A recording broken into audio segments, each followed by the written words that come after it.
newsmakers. City News.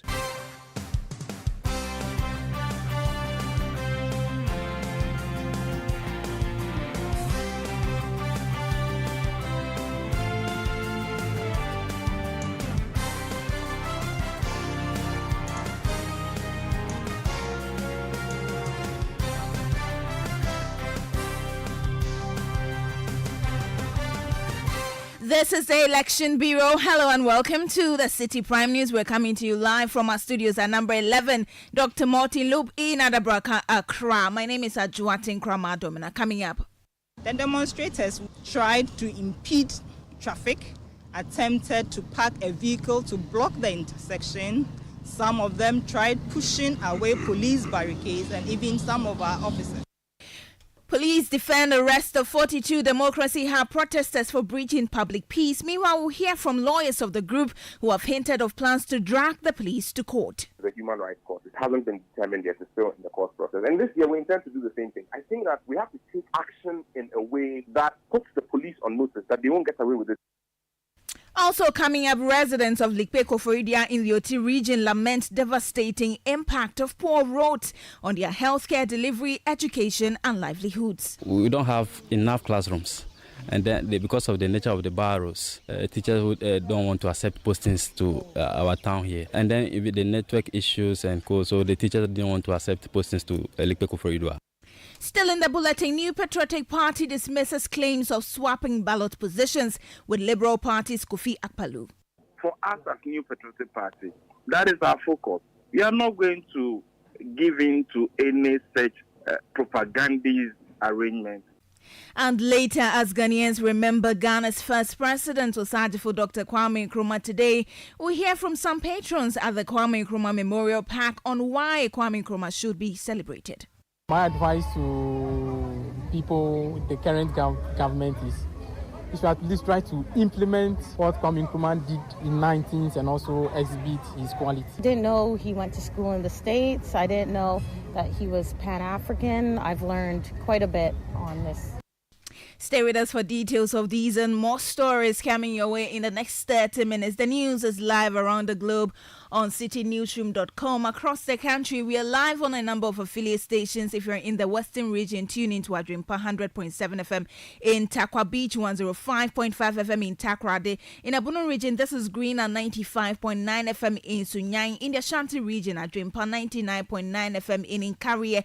In the Volta region, this is Heritage 107.3 FM in Hohoi. Freedom 88.1 FM in Sogakope. In the Northern region, find us on Radio Gaki 88.3 FM in Saboba. Upper East, Quality 88.7 FM in Garo. And in the Northeast region, this is Nobia 98.1 FM in Nalerigu.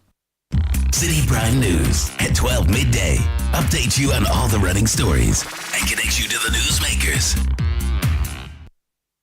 You're welcome to the program. This afternoon, the Ghana Police Service has defended its decision to arrest some protesters in a 3-day Stop Galamsey Now demonstration organized by Democracy Hub. The police on Sunday arrested some 42 people accused of engaging in acts of lawlessness and breaching public peace at the 37 intersection during the day 2 of the Galamsey protest. Now, here is the Director of Public Affairs of the Police, ACP Grace Ansakrofi, insisting the police action was in the right direction. This morning, we once again emphasized that the 7 locations are still available, and if the organizers will consider, police will be more than ready to provide the necessary security for them to undertake their exercise. How did you say that? We are all here on the field, and we have observed, all of you being witnesses to the fact that the demonstrators once again tried to impede traffic, attempted to park a vehicle to block the intersection. Some of them tried pushing away police barricades and even some of our officers.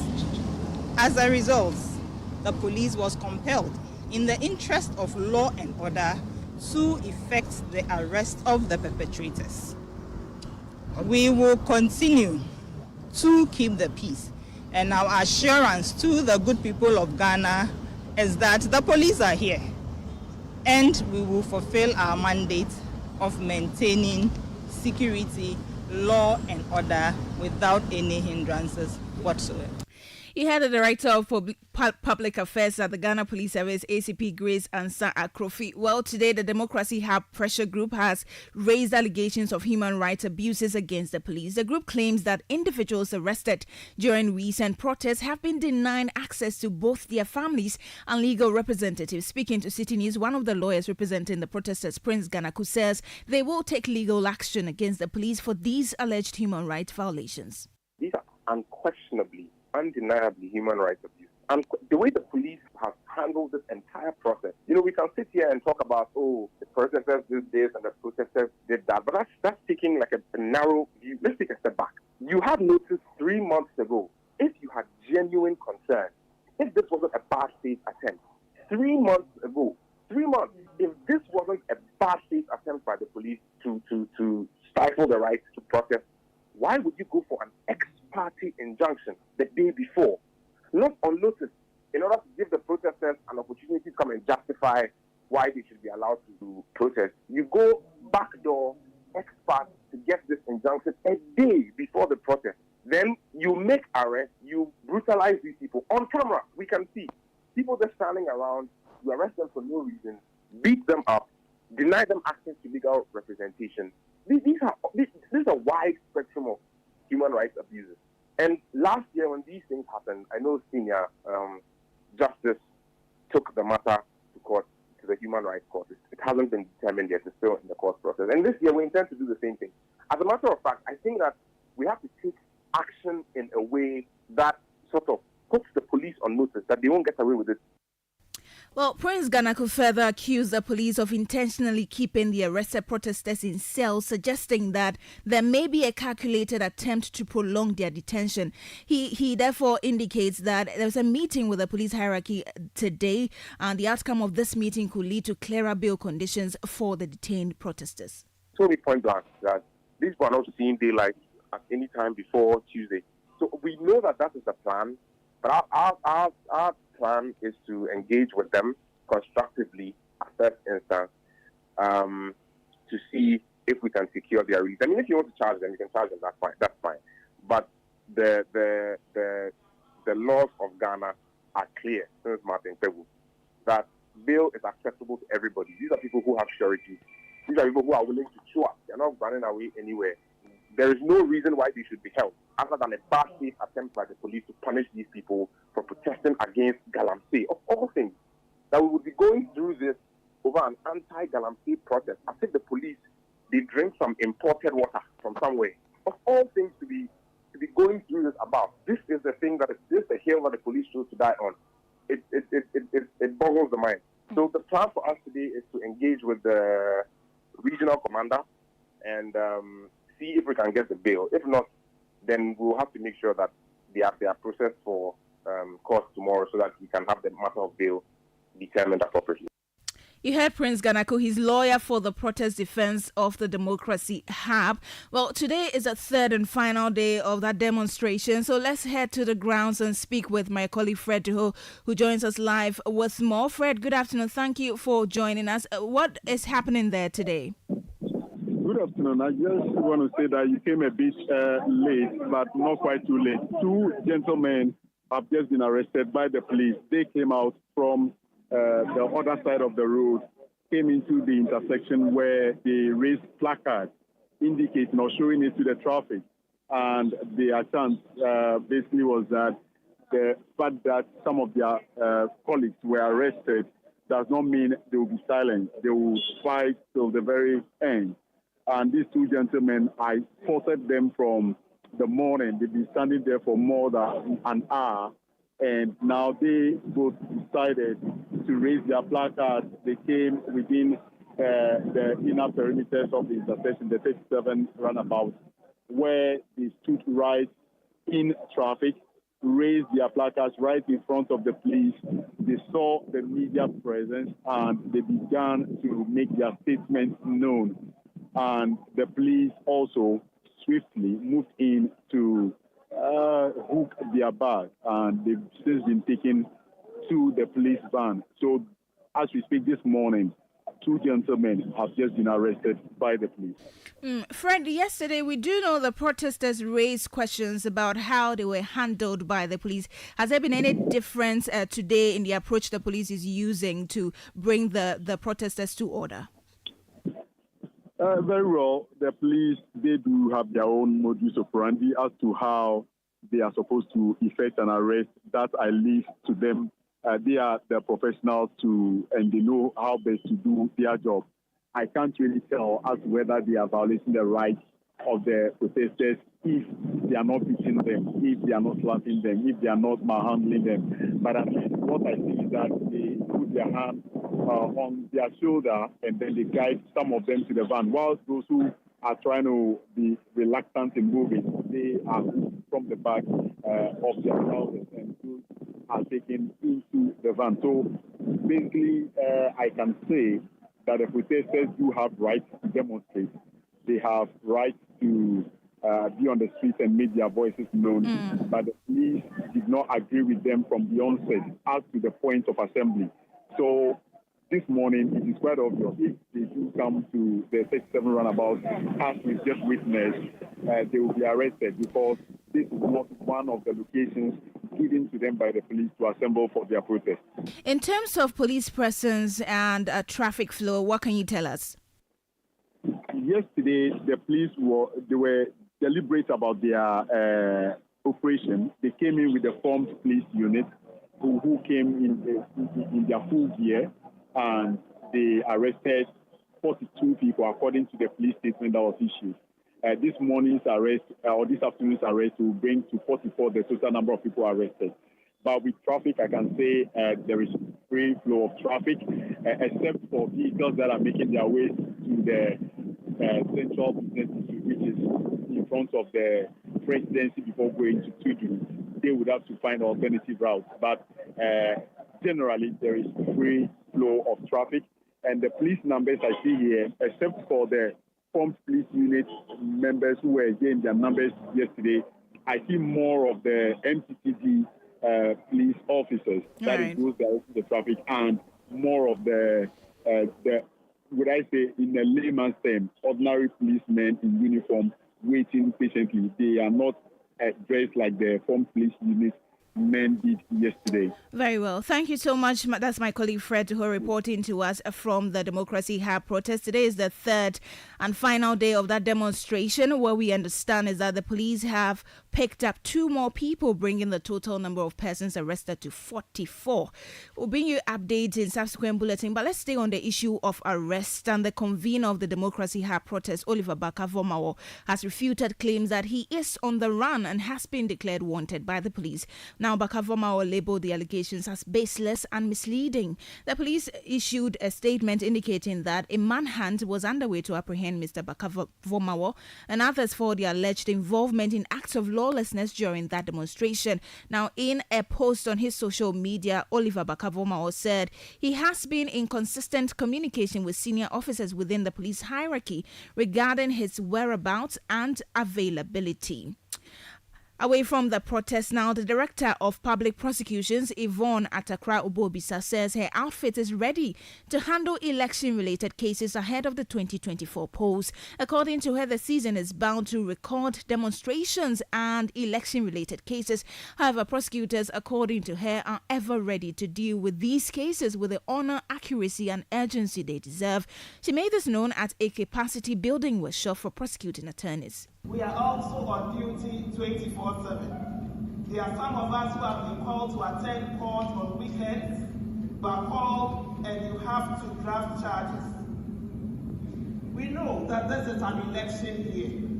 We know that there will be multiple demonstrations. We are aware that there will be election-related violence cases and the urgency with which they come. Our priorities will be to play our role as prosecutors with honor, with decency, with accuracy, and also with urgency.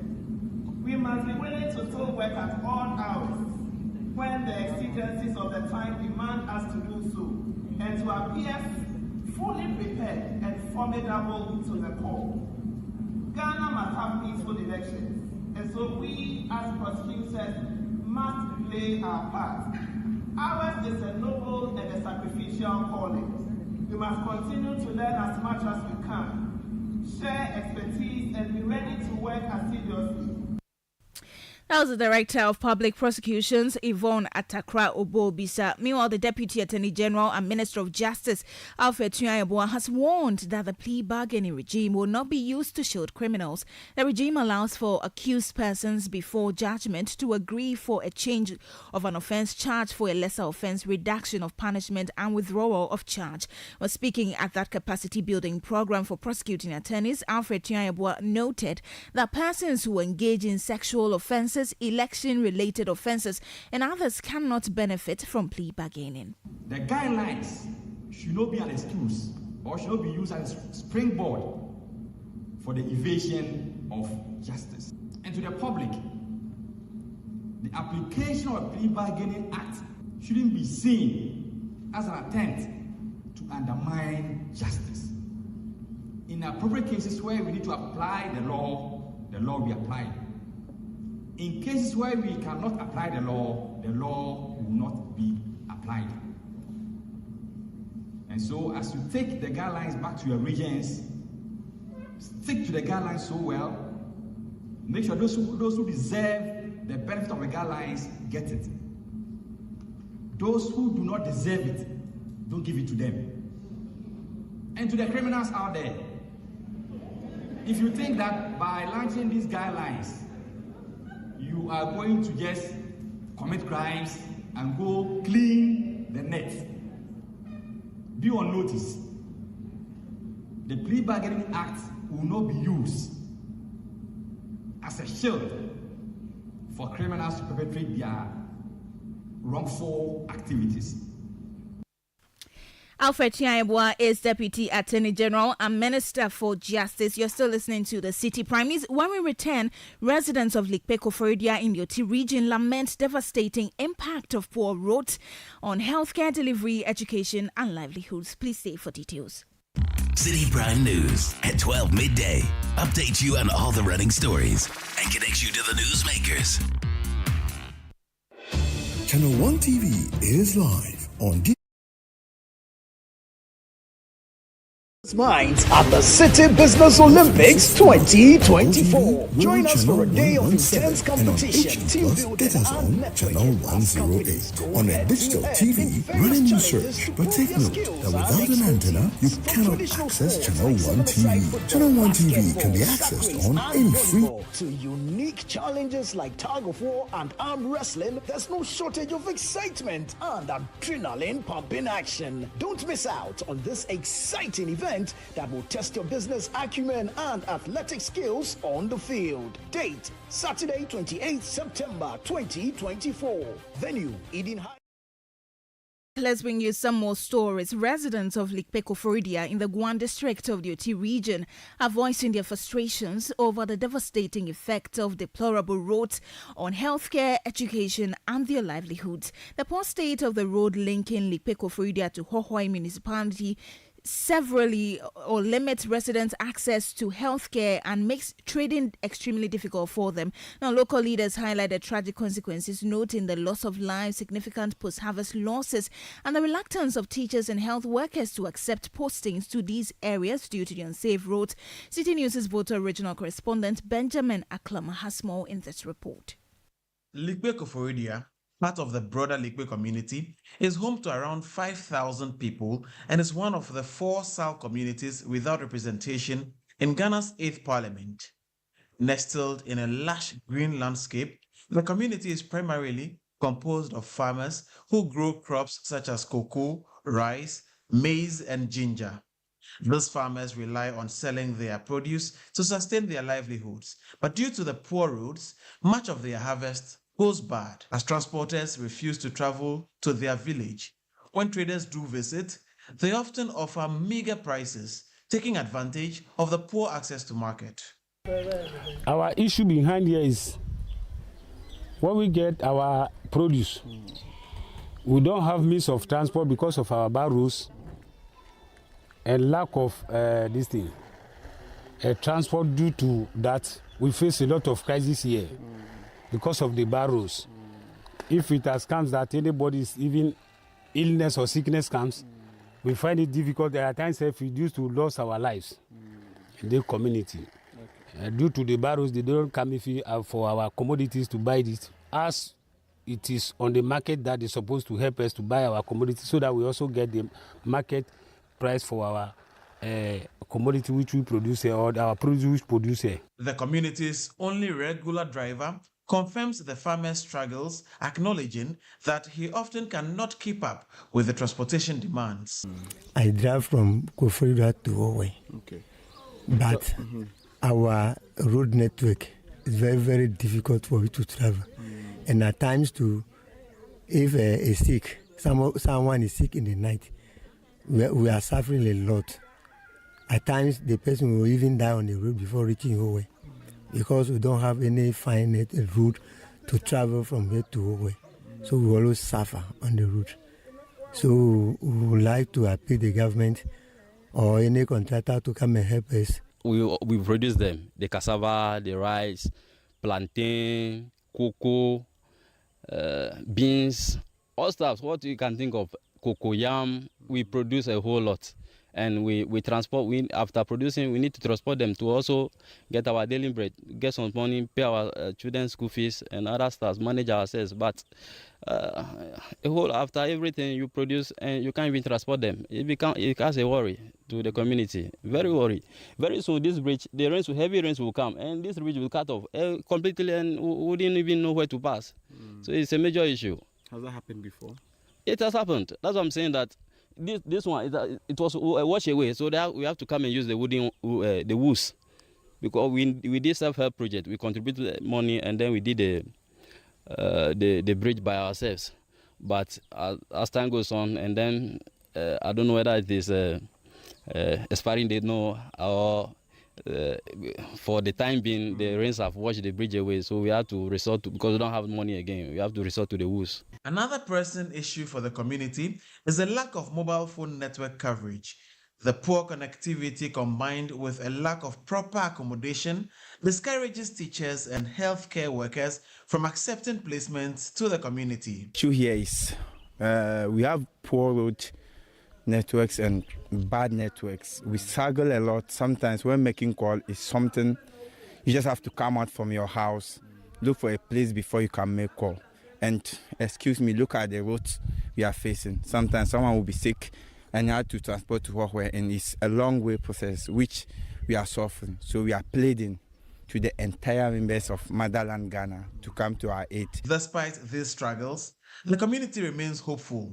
They have allocated land near the junior high school to build studio apartments for teachers, hoping this initiative will attract educators and help alleviate poverty. So the issue with the teachers, our classrooms, we don't have enough classrooms, and then because of the nature of the barrows, teachers don't want to accept postings to our town here. So, and then with the network issues and so the teachers didn't want to accept postings to Likpe Koforidua. You heard the Assemblyman for Likpe Koforidua, Wisdom Pojinu, ending that report filed by City News' voter regional correspondent Benjamin Aklama. Let's bring you some politics now. In the National Democratic Congress, the NDC will this afternoon meet some stakeholders over what they call discrepancies with the 2024 voters register. According to the party, the meeting has become necessary after what they describe as unproductive engagement with the Electoral Commission on the issue. Today's meeting, according to the NDC, will be with diplomatic corps, the media and civil society groups. Now, it also follows a demonstration last week where a petition was presented to the Electoral Commission. Here's a Deputy Director of Elections and IT with the National Democratic Congress, Dr. Rashid Tango Computer. 4 p.m., we are having a meeting with civil society organizations, diplomats in Ghana, as well as managers of media houses and journalists. We are also inviting religious leaders to come and participate. In fact, we are going to have a forum with them, and we will present to them detailed discrepancies that we have uncovered in the provisional register as exhibited by the Electoral Commission and as given to us.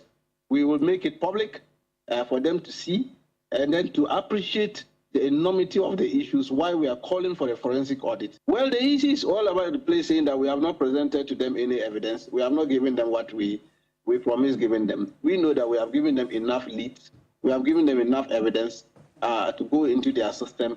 And they've also agreed to that. Yes, actually, there are problems with their register.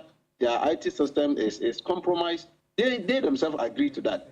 And so I don't see why they are running away from this forensic audit. That's the Deputy Director of Elections and IT of the NDC, Dr. Rashid Tanko Computer.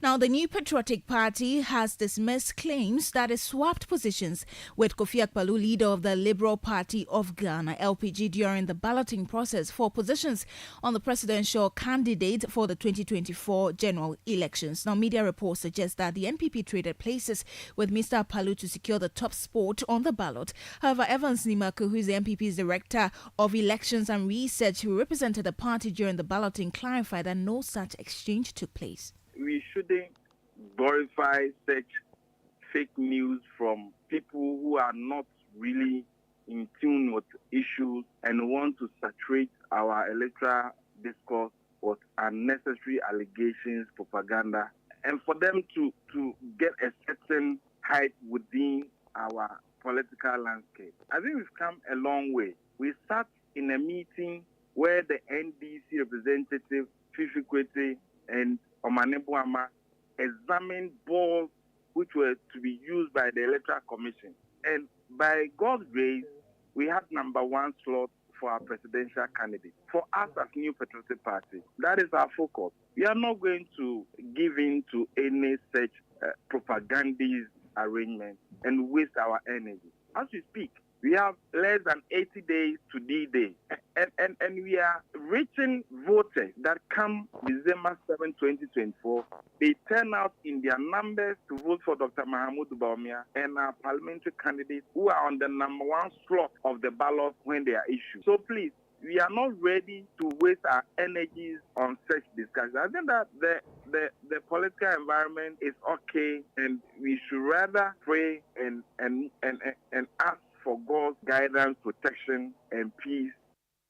Director of Elections and Research for the New Patriotic Party, Evans Nimako. Now, the Electoral Commission, the EC, has urged presidential candidates for the December elections to ensure decency in their campaign activities. The EC says the campaign messages must be based on policies and programs that are geared towards improving the fortune of the country. Here's EC Chairperson Jean Mensah. We would like to wish all the qualified candidates the best of luck in their bid to ascend the high office of the presidency. We urge all candidates to engage in a decent campaign, a campaign based on policies and programs that will lead to the betterment of our society. As referees, our role is simply to arrange and organize orderly, fair, transparent, and credible elections. We assure you that we are working to do just that. We as a commission do not have the power to determine who wins elections. It is not in our control to determine the outcome of the election. The power indeed lies with the good people of our dear country. It is only the citizens and the citizens alone who can determine who should lead them, not the Electoral Commission. Jean Mensah is chairperson of the Electoral Commission. Now, some revelers who have thronged the Kwame Nkrumah Memorial Park and Mausoleum are urging political leaders in the country to emulate the leadership credentials of Osagyefo Dr. Kwame Nkrumah. On September 21 each year, Ghana commemorates the Kwame Nkrumah Memorial Day to celebrate the legacy of the country's first president. Now, as part of the observance of the Kwame Nkrumah Memorial Day, individuals from far and near have gathered today at the Kwame Nkrumah Memorial Park to commemorate the day. Speaking with Citi News, some of these visitors reflected on Kwame Nkrumah's legacy and impact as a leader. Actually, there's a vast difference between Kwame Nkrumah's tenure of office and as compared to current government. Kwame Nkrumah, he was actually a great leader who dedicated his life for the poor and his country for the development of this nation. Compared to this nation, to current government whereby they are all after money, so things are a bit complicated. Well, I cannot say everything, but in my perspective, Kwame Nkrumah's time was quite good as compared to this current one. Kwame Nkrumah was a great leader who is a visionary leader, who dedicated his life, the resources of the nation to develop the country by each and everyone who have a better life. So my advice to people, the current government is to at least try to implement what Kwame Nkrumah did in 19th and also exhibit his quality. I didn't know he went to school in the States. I didn't know that he was Pan-African. I've learned quite a bit on this trip. It shows that everything he's built is showing in all the infrastructure and all the monuments. It's amazing. Probably the leadership. I think everyone in Africa knows who he is. Even around the world, his name holds power, so it's really amazing. Those are some patrons at the Kwame Nkrumah Memorial Park in Accra. And that does it for the holiday edition of the Citi Prime News, which has been live from our studio in Adabraka, Accra. Log on to citinewsroom.com for more stories. My name is Ajuate Nkrama. Thank you for your company. Enjoy the rest of your holiday. City News. We speak first. Reach our hotline on 0302 224959 and get interactive on Facebook, Citi 97.3 FM, and on Twitter at Citi 973.